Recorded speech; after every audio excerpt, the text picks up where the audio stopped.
माझी मैत्रीण एक नोकरी करते आणि तिला फक्त रविवारीच वेळ असतो. म्हणून तिला रविवारी मी फोन केला आणि म्हटलं, "काय करते?" तर ती म्हणाली, की "मी कपाट आवरायला घेतलं." म्हटलं, "काय झालंय?" म्हणजे खूप अस्तव्यस्त झालं होतं आणि अनावश्यक खूप गोष्टी त्या कपाटात पडलेल्या होत्या. नवीन ठेवायला काही जागाच नव्हती.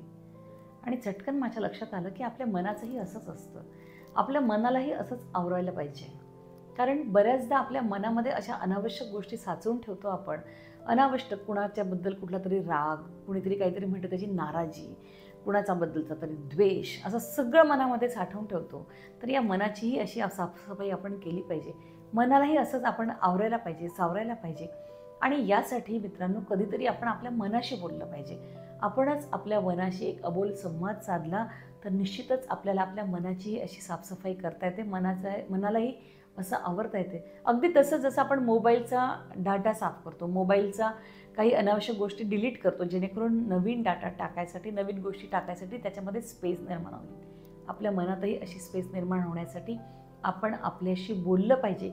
कधीतरी स्वतःसोबत संवाद साधला पाहिजे. आपणही आपल्या स्वतःसोबत वेळ घालवण्यासाठी किती आतुर असतो, हे एकदा स्वतःसोबत बोलून बघा. एकांतात स्वतःसोबत वेळ घालून बघा. तुमच्याही लक्षात येईल, आपण आपल्या स्वतःसोबत किती आनंदात वेळ घालवू शकतो.